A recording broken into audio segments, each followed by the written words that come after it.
Daxco has been so good to us.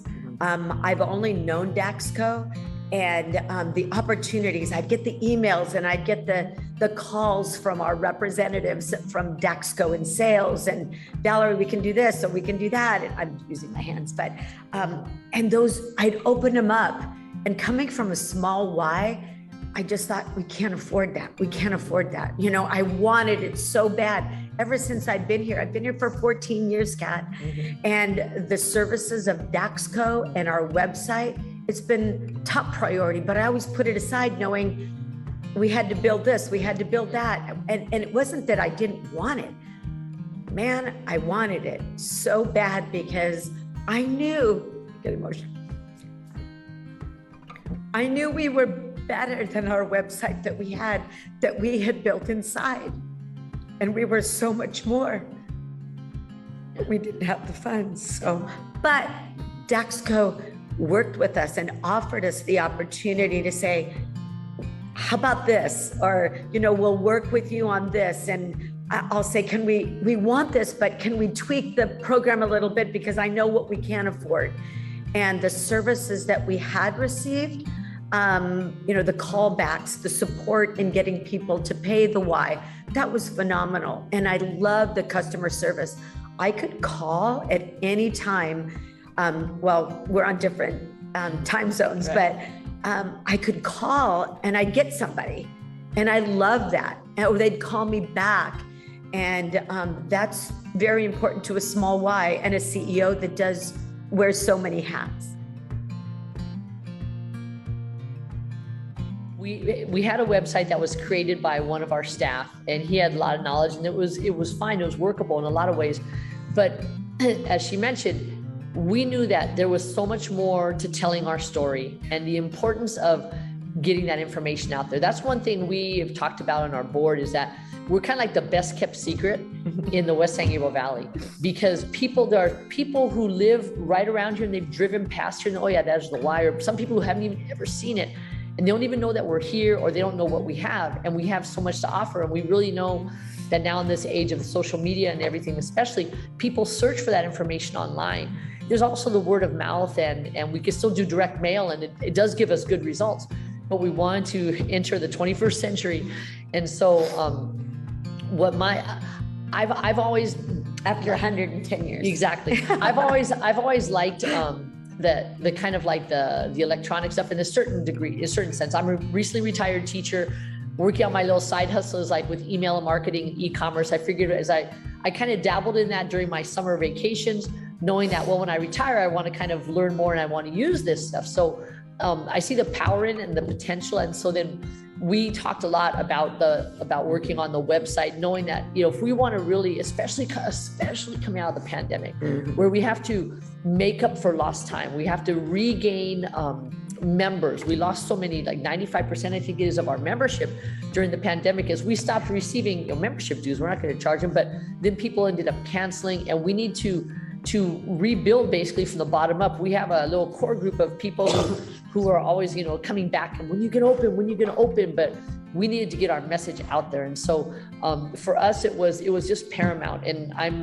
I came on as the president this past January, and that was one of the first things we had talked about. And towards the end of last year, we were in the conversations with Daxco, is that we have to find a way to make this happen. And we know that in the long run, that financially, let's say doing online donations and just getting the word out there, we're going to be able to sustain the website and the cost involved.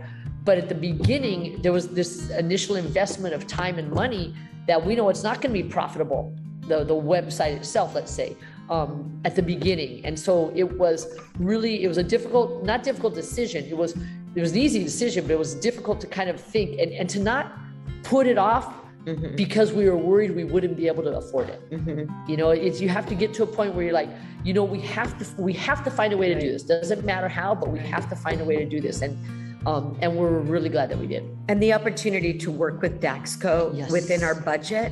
Yes. I will share with you, that opportunity was just a true blessing. It really, really was, because you worked with us. Yeah. You knew what your product was. You knew what the website has done nationwide for all the Ys, but we didn't know that. And what we knew that we needed to take that step forward, and Daxco was willing to work within our budget to say, you know what, let's do this for 6 months. Let's do this for, the first month. And price-wise, when I sent it to our accountant and our bookkeeper, they were ecstatic because they know the potential of websites, and they were glad that we were taking that leap of faith. And so we partner with, I would say, over 100 partners, from trash to, and trash companies have a lot of money. I mean, they do. Yep. Think about your bill, what you pay. Recycling and the hospitals and car dealerships. There's not one person that we don't partner with.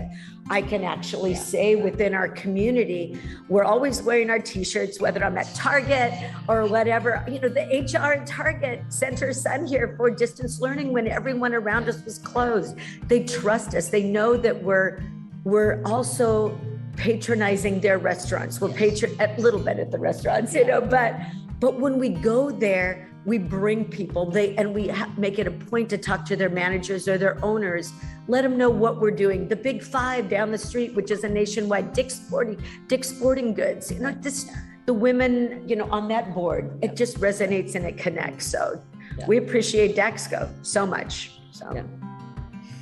And I tell people all the time, can I keep going? Go. Okay. I recently, my last meeting was with YUSA as a national board. And I would raise my hand when we talk, when we went back to meetings and even on Zoom about Daxco.